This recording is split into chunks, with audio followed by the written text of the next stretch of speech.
贤妃，难怪皇上对你如此牵挂。皇上和皇后娘娘同心一体，想来皇后娘娘对臣妾也是日夜挂怀的。阿若也一样吧？如今慎妹妹都已经是嫔妃了，怎么贤妃还叫她阿若呀？您这么一叫，我怎么看她那身贵人衣裳那么别扭啊？老想起她从前伺候你的样子。从前叫惯了，一时改不了口。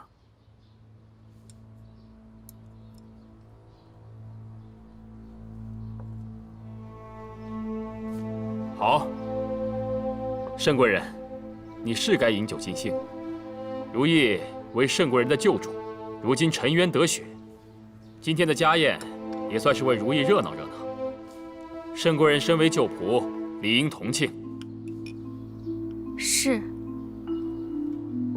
嫔妾敬贤妃娘娘。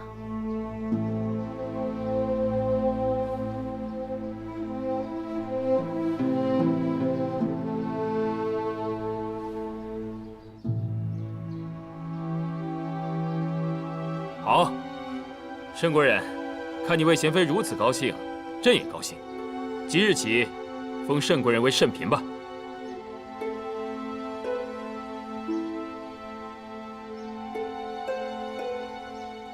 皇上，您这般骤然封嫔，也太轻率了吧？皇上，嫔位乃一公主位，身份贵重，比如梅嫔、淑嫔和嘉嫔，不是生子，也是家世显赫，获宠多年。是啊，皇上，慎妹妹跟臣妾住在一起，若是她也封了嫔位，那这启祥宫岂不是有2个主位了？无论慎嫔如何受封，启祥宫就只有你一个主位。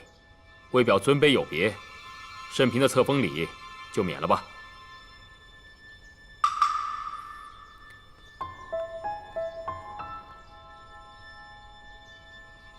是啊，嘉嫔妹妹生了皇子，同是嫔位，也是有高低之分的。皇上，这缺了册封礼，名分不正。朕看重慎嫔，不在于礼数上。臣妾谢皇上恩典。慎嫔大喜，想来皇上今日也不必翻牌子了，自然有慎嫔相伴。还是皇后知朕的心意啊。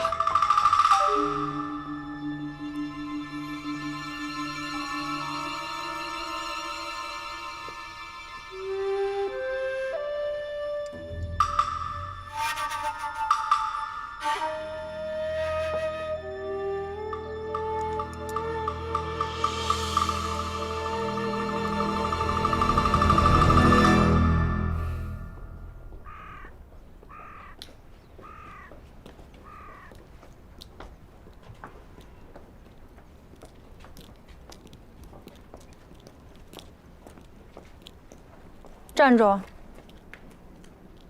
这刚封了嫔位就忘了尊卑之分吗？敢走到本宫前头！姐姐是嫔位，我也是嫔位，大家平起平坐，谁又比谁高贵呢？本宫是皇四子生母，乃嫔位之首。你一个贤妃的婢子出身，也敢跟本宫提平起平坐4个字？为着您的救主贤妃出了冷宫，皇上才赏您这个嫔位。其实想想也不对，当初是您揭发了贤妃娘娘毒害梅嫔与宜嫔的皇嗣，可今日皇上却金口玉言说贤妃娘娘蒙冤。依奴婢看，这封赏嫔位怕是在打您的耳刮子。贱婢！哟，梅香拜把子都是奴才，何苦打起自己人来了？立心，这一巴掌你就受着，也跟人家学学是怎么爬上皇上龙床的。奴婢可不敢背着主子偷偷勾引皇上，更不敢背弃诬陷主子。不管奴婢挨了慎嫔多少巴掌，奴婢都学不会这些下三滥的本事。主，你敢打我？这一巴掌是教你学乖。宠宠这些年早忘了自己是怎么爬上来的吧？敢跟本宫无礼，也想想你有多少本事。我自有皇后和贵妃做主。是吗？那就看看，这宫里有几个人瞧得起你。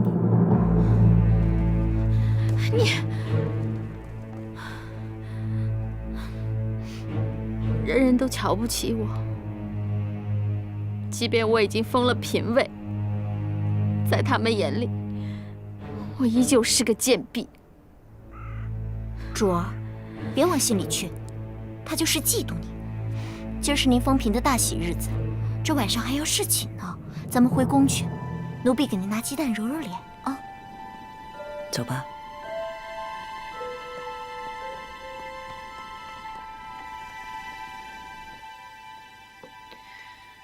阿若这几年，看来过得也不痛快。结恩宠于一身，难免招怨。再说，他当初是怎么样卖主求荣的，大伙心里都有数，自然是瞧不起他。荣华富贵自己求的，欺凌羞辱也得受着呀。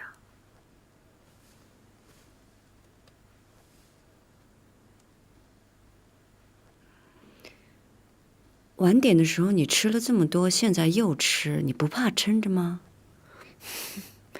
不知怎么的，老是觉得饿。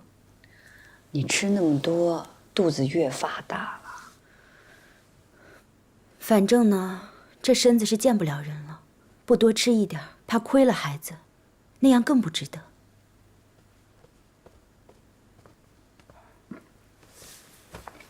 请贤妃娘娘安，海贵人安。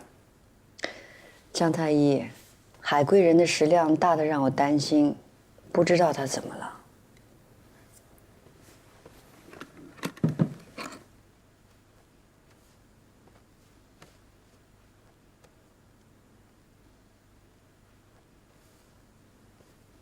海贵人胃口大好，胎气安稳，无妨啊。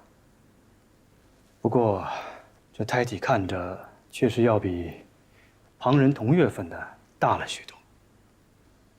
主儿，安胎的药得了。行了，先放旁边晾一会儿吧。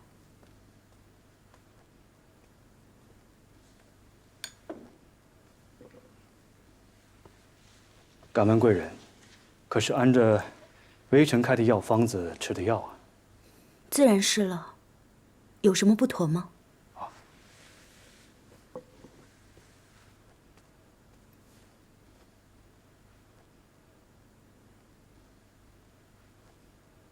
这味道不大对，五夫，可否把药渣拿来，我瞧瞧？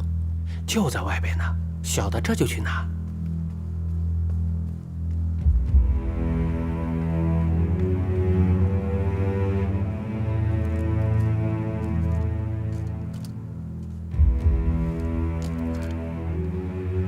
微臣不会看错，这安胎药方里，被人足足的添了分量，但这加进去的却不是什么坏东西，而是开胃健脾、稳固胎气的好药。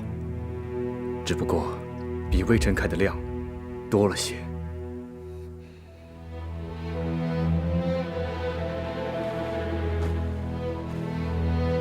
这药方是微臣开的，药是在太医院抓的，配好之后，微臣看过了，无妨。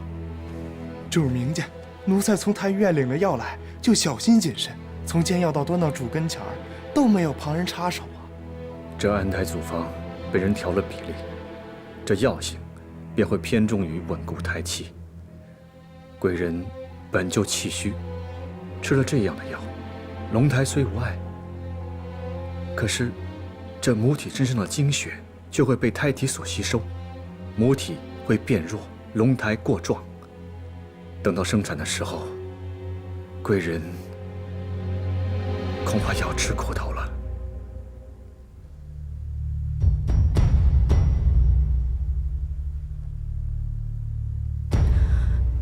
姜太医，这件事劳烦你细查清楚。微臣回去以后，一定会细细查证。还请贤妃娘娘、海贵人放心，微臣以后一定会格外小心。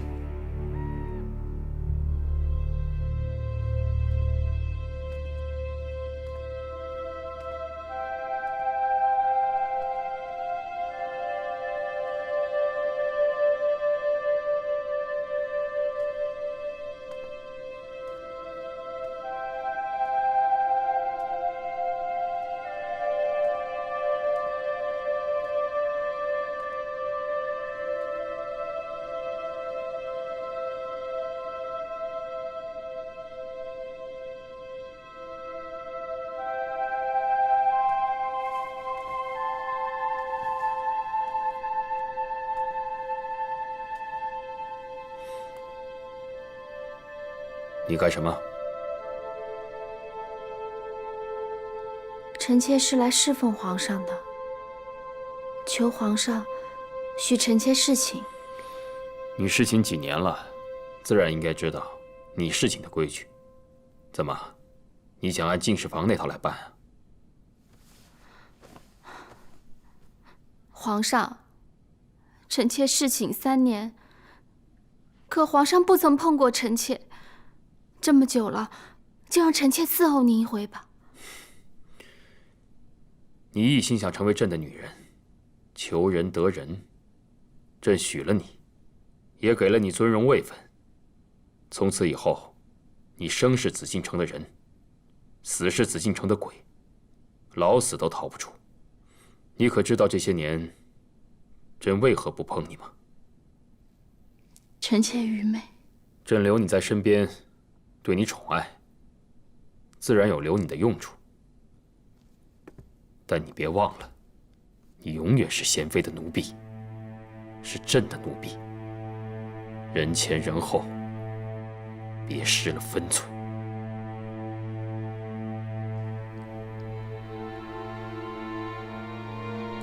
奴婢知道了。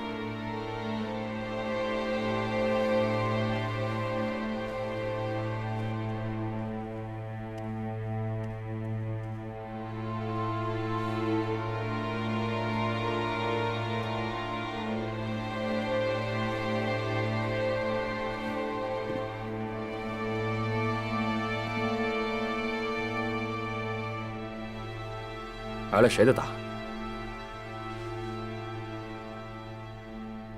皇上宠爱奴婢，嘉嫔娘娘不忿，打了奴婢。做奴婢的，哪有不挨主子打的？你要享受这份荣宠，就要心甘情愿受这些罪。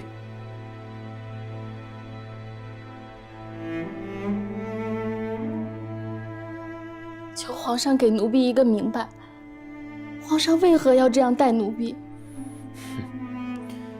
记得朕给你的封号吗？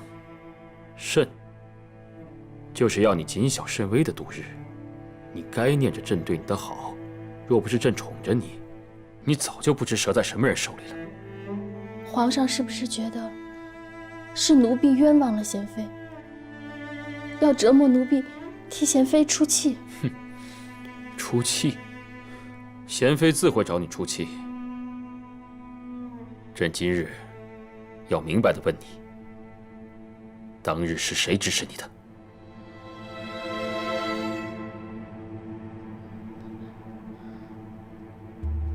无人指使。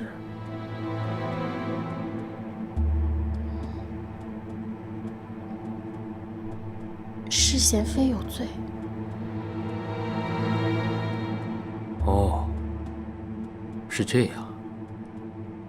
那朕先睡了。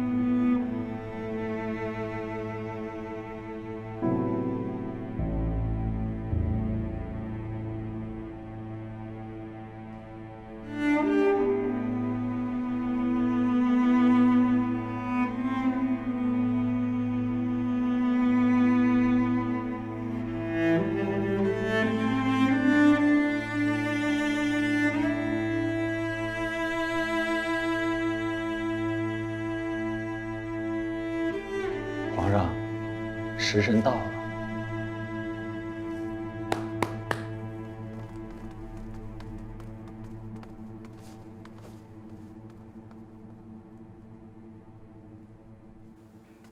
主儿，您昨儿侍寝肯定累了，奴婢准备了早茶，您喝了歇歇。侍寝，我倒真是累着了。本宫已经是皇上亲口所封的圣嫔，为什么屋里的陈设布置还是按贵人位分来的？内务府怎么这样背懒啊？内务府差人说，皇上皇后立场节俭，左右主还没行册封礼，这嫔位的东西就一起省了。什么嫔位？原不过是让本宫当一个虚名罢了。主儿，使不得，主儿，主儿，今儿是你封嫔的大喜日子，你可不能动气。这要是传出去，让别人怎么说您呢？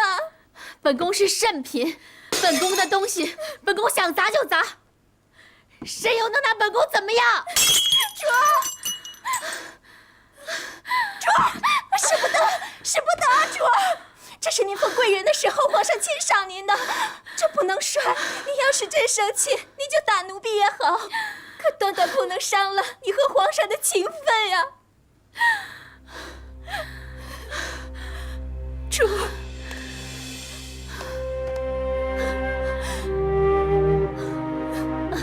主儿，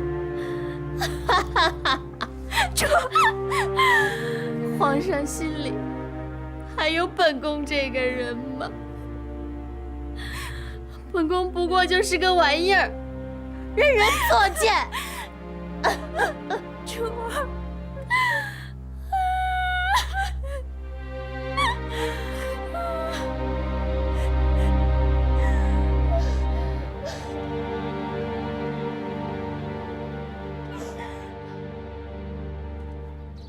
奴婢伺候圣嫔这几年，只觉得她的性子是越发的躁了，还会时不时的问奴婢，皇上是不是真的宠爱她？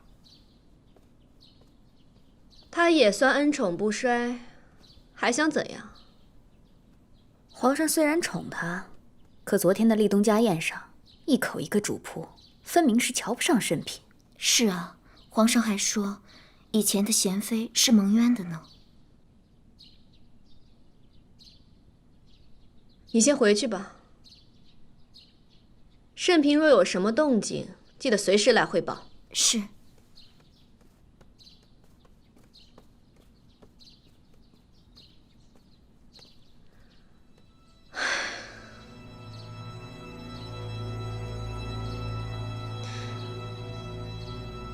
皇上会不会翻查当年咱们的事儿？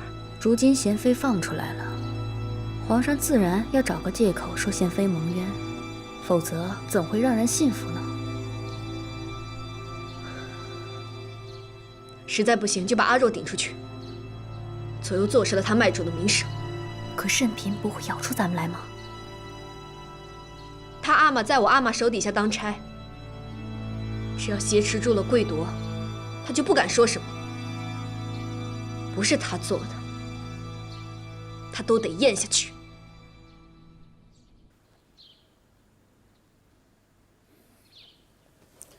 易主出了冷宫，心思放宽，甘于疏散，风湿也将好了不少。那就好。索性，镯子。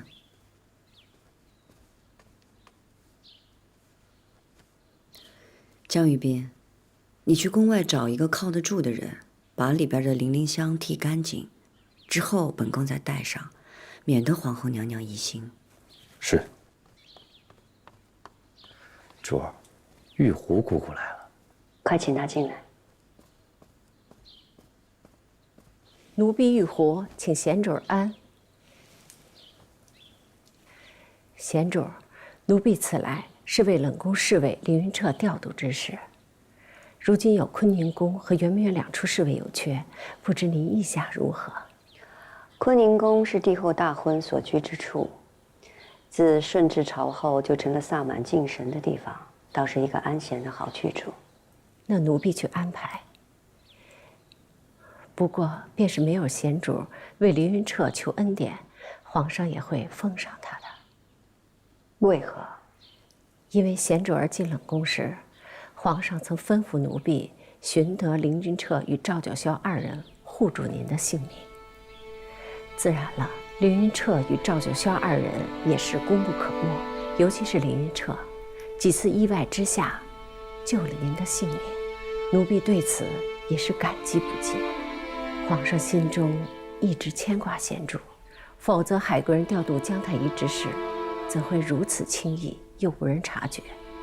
自是皇上命齐汝暗中通融的道理。如此看来，皇上把贤主一直挂在心上啊。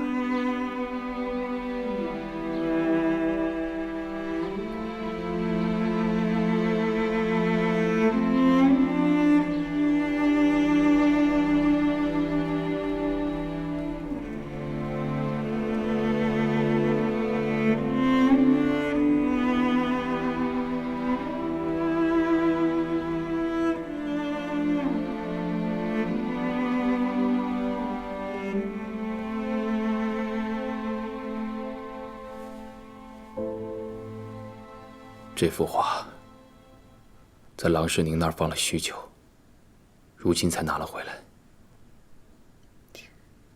听说贵妃不喜这幅画，曾让皇上丢了。即便是画丢了，人没丢掉，还在心里。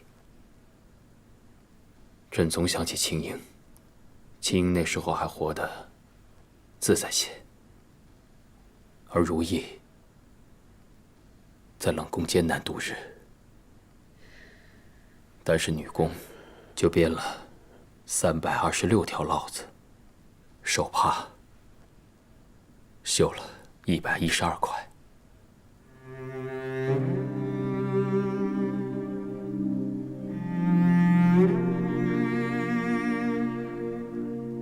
臣妾在冷宫的时候就知道皇上不会忘了臣妾，可是臣妾不知道皇上还知道这些，竟知道的这般清楚。你亲手做的那些烙子和手帕，每一样都是过了朕的眼，才送到宫外变卖的。朕看到那些，就知道你能挨过去，知道你没有心灰意冷。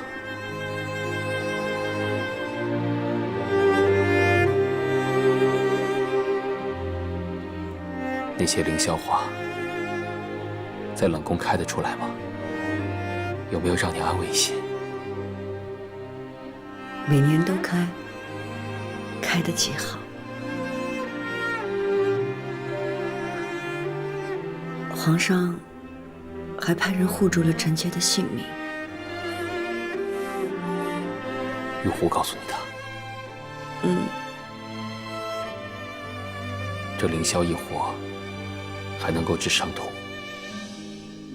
朕知道你在冷宫过得艰辛，所以朕希望你像凌霄一样能活下来。朕也知道你喜欢绿莓，所以送你绿莓粉。臣妾今天用了。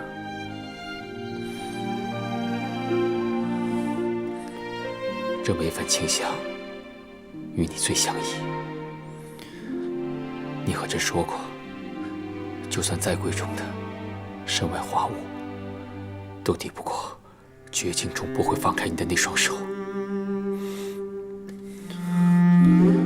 从今以后，朕会一直握着你的手，你依靠着朕便是。